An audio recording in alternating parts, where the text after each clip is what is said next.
What's up, fellers and fellettes? I'm going to show you how I fletch arrows. It's not the only way, but works for me. I'm using tack vanes today, which if any of you guys fletch arrows already, you'll know that these ones are pretty tricky as far as getting them to stick. You definitely want to use this primer pen. I've tried, oops, get that in there. I've tried acetone, I've tried denatured alcohol and a couple other things to not have to get this pen, but this pen really does make a difference as far as how well they stick. And then for these vanes, this is the glue I'm using. It seems to work really well with these. I like to wrap my arrows something bright like this white. This helps me see them fly a little bit better. So I'll show you how we start. This is a jig that's made by Last Chance Archery. It's called a Vane Master Pro. I like it a lot. It seems to really hold the vane tight where a lot of them don't hold it super tight. And it does offsets and helicals really well compared to a lot. So, show you what we do. Oh, don't want to put that on yet. Take this primer pen and just push it on something like a paper towel until the tip is wet. And don't even worry about seeing like a pool of liquid or anything on here. Just run it across. If that tip is wet, it's fine. You don't even have to really do much. Just run it like that. Once that's done, you really don't have to wait. Just put your glue on per the tack vane instructions. And if you can, I hope you can see this, but the way I put my glue on is I put it in little dots spaced out like this. I'll get a little closer so you can see this. Squeezing little dots out. Spaced apart, because you don't want to overdo it on these. And then once I have that, I won't squeeze any more glue out, but I'll just spread it like that with the tip of the applicator, and that's it. Now you can slide her on there.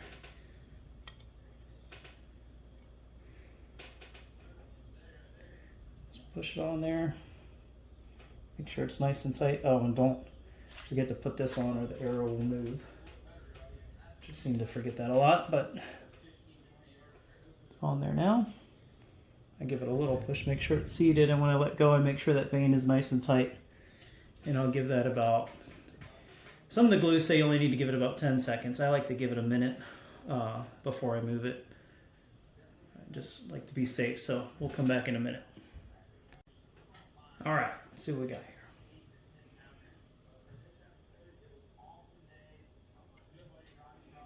All right, that one's on. I always start with my cock vane. I just like doing it that way. Flip it to the next spot. Grab you another vane.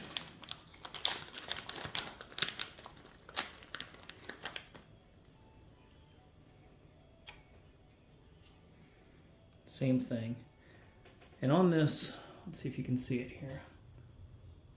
There's a little black section right here. And I like to put the end of my vane in the middle of that. That's just where I like that. You can move it wherever you want. You could even put a line on this little black thing and make it to where you can, let's see if you can see that. Make a little line so you know your vane's going in the same exact spot every time, but I know where to line mine up. It's where they're the same. Put it right about there. And then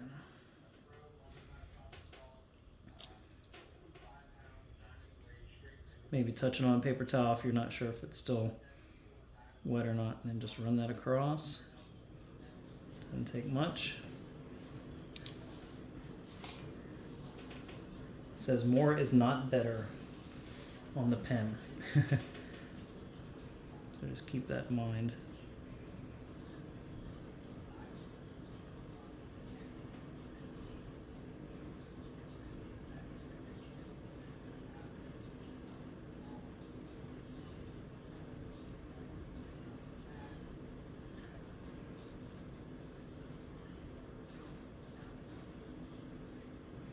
Okay, now I'm not squeezing anymore, I'll angle this thing a little bit more and just spread it. Goes a long way.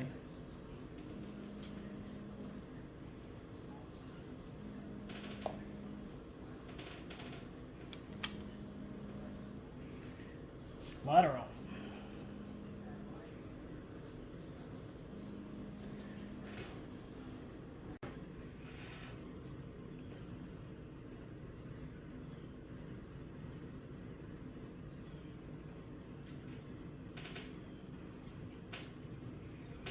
And one more.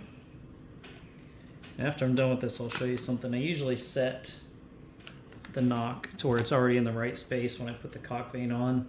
I just, because I'm doing a video, I wasn't really paying attention as much. I'll show you that in the next arrow.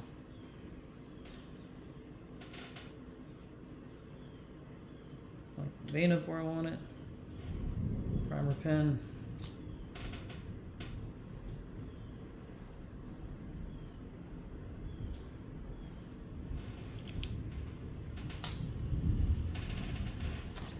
Another white vane. And this clicks in place, so you make sure you're locked in. Oops, already got my white. Glue would help. Make sure you can see that. Oops.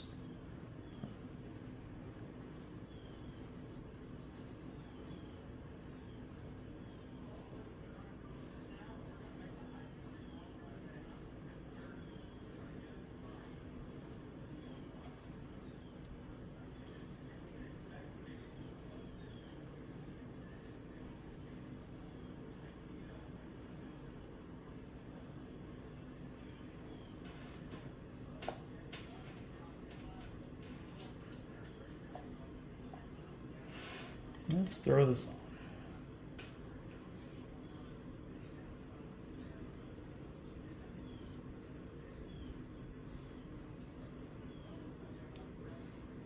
Sure, it looks tight, and you can let go. This thing holds it in place really well.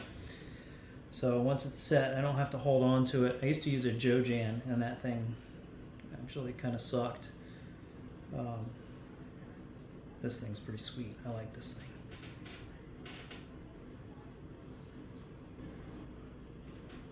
Yeah, probably been around a minute, I'm guessing.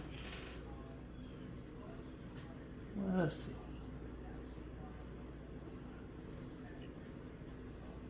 Cool. All right. Now, what I like to do, just take a little dot of glue and put it on the ends, just like this. Just, if you end up, clean the tip of this thing. If you end up shooting your arrow into your target to where the fletchings are all the way through, or you pass through on an animal, I do think this helps keep the veins on. Just a little dot.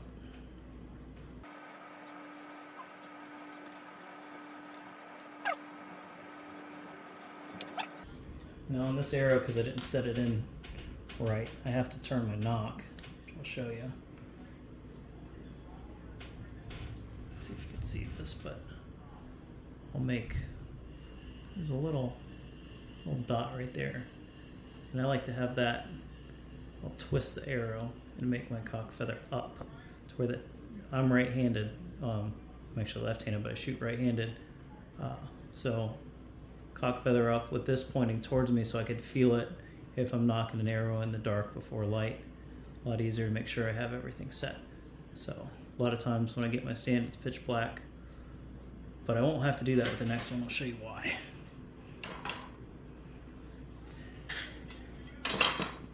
If you take your arrow with this jig and you make sure it's set, locked in like that, clicked in horizontally, when you put your arrow in with that up, that's going to automatically be in line with your cock vane, cock feather, whatever you want to call it.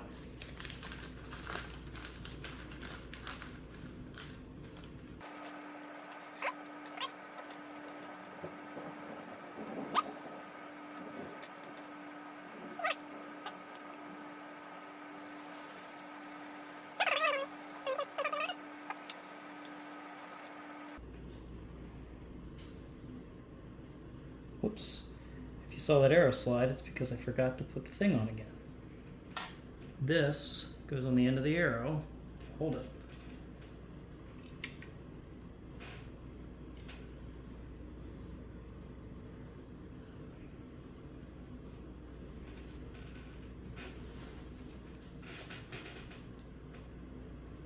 I think we might time lapse this.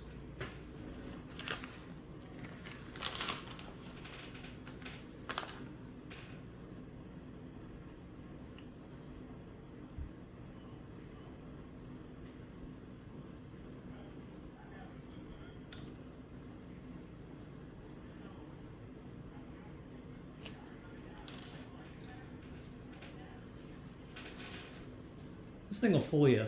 You can probably tell if you can see it or not, but that tip is wet. And if I hit it on the paper towel, just barely touch it. Let me see if you can see this. See? So it's coming out.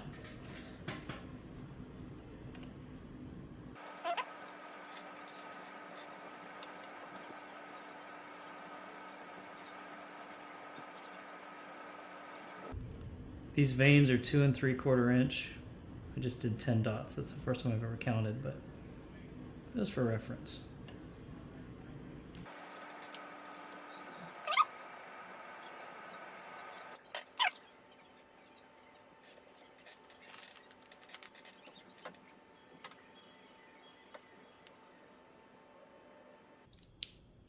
I put the cap back on this every time because I imagine it's something that's gonna like acetone, it's going to dry really fast. Whatever it is in there has got that kind of smell to it.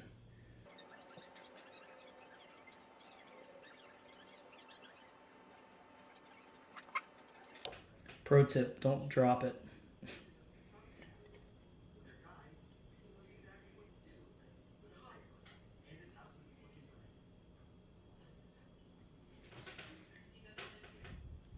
Yeah, so this jig has a lot of adjustments on it. These pivot here and here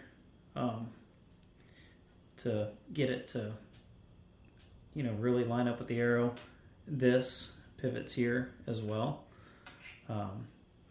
for your offset or for your helical. Both will help create that offset and helical, and also make sure it's really flat against your arrow, because this side may need to be in this way more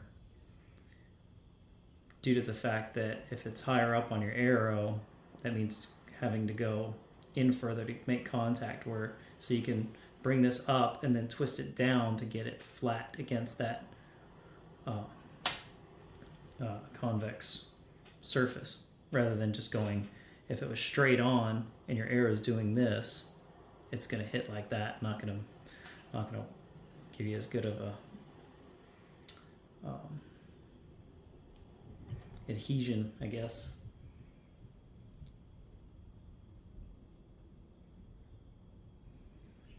I wonder if I can show you what I mean.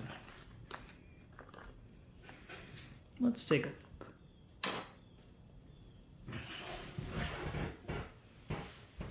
So, let's go this way.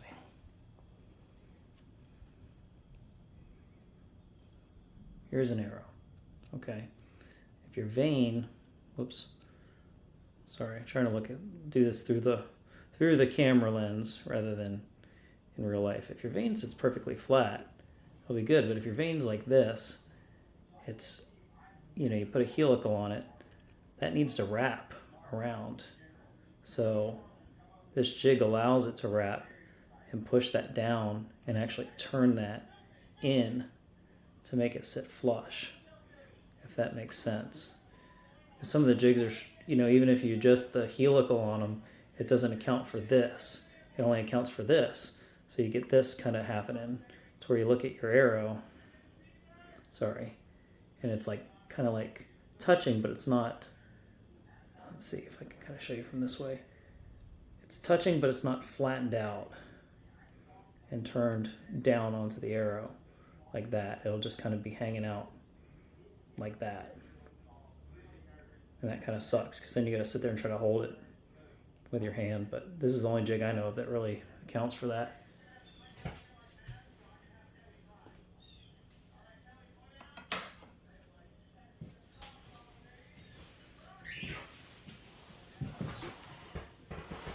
Be picky about your stuff. Do it yourself. First couple times you do it, might not be as good as whoever's doing them for you now, but if you care about your stuff, you're going to get better at it than anybody else because you're going to care more than they do. And when they're doing hundreds of arrows, especially when it gets closer to hunting season, they're not going to put the time in that you're going to put in. They're not going to put the care into it. You're going to inspect every arrow with a much more critical eye than they are. And after you do, honestly, half a dozen arrows, you're going to have it figured out. And you don't have to use this equipment. I just like it. There's ones I haven't tried yet, like Bitzenberger is supposed to be a good one from what everybody tells me, but this thing's freaking cool. And once you get it dialed in, it's really easy. So I say do your own. One thing that will be more of a pain is if you have those really skinny arrows. This jig is better for them for sure, but those really skinny arrows are just a pain. Surface area is what's going to help your adhesion more than anything. You want that contact. If your arrow is super skinny, it's a lot harder to get that contact.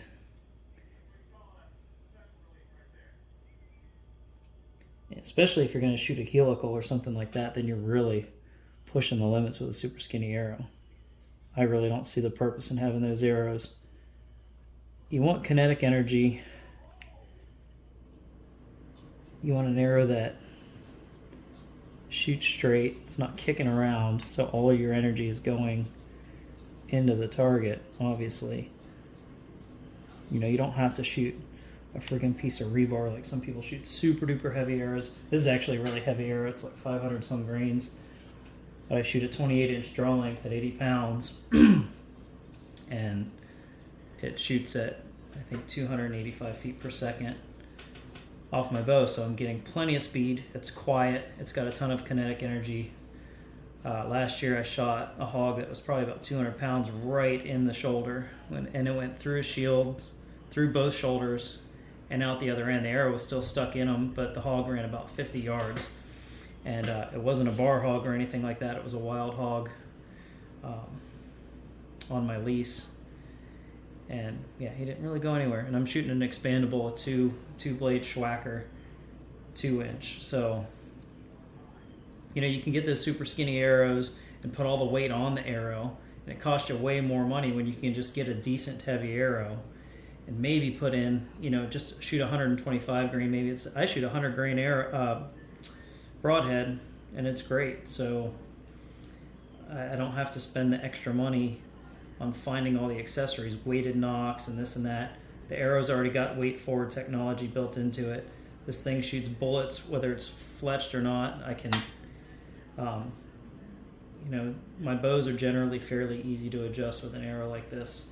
But shoot what you want, shoot what you're comfortable with. But if you want it to be easy to fletch, and you just want a good, decent, reliable arrow, find one that you like that has good weight tolerances and straightness tolerances, and make sure it's not super light. Don't focus on the speed so much. Focus on consistency, and make sure you have a decent amount of kinetic energy. People kill stuff all the time now with 40 pounds like it's nothing. And it's just finding the right balance for your bow. You want to make sure the arrow spine is right. I would strongly recommend staying off of forums where these people are just so brand loyal and everything sucks except what they use. Find a decent pro shop that doesn't just peddle one brand, and just see what they have to say. This is a cheap arrow. It's a Carbon Express pile driver. It's definitely not their top of the line arrow, but I've shot 3D tournaments with these arrows and done quite well, so they work. There's no way that there's an arrow on the market, or let's put it this way, there's no way that I'm ever going to shoot good enough to where a .01 .0, like 1,000th of an inch is going to make a difference. Like my form and my ability is not good enough to show a difference in what arrow I'm shooting, as long as I'm not shooting complete junk. Just find something decent that works for you. Stick with it. Make sure you're super consistent with your arrow lengths, your vanes, whether you're using wraps or not, using the same broadheads, practicing, with the stuff that you're going to hunt with. You shoot with your quiver on. When you hunt, then practice with your quiver on. If you don't, practice with it off. Anyway, that's my rant for today. So, yep. Take a look. I'll show you something here too. You don't see glue bulging out anywhere, and they're nice and tight. That's what you're looking for. So, see you.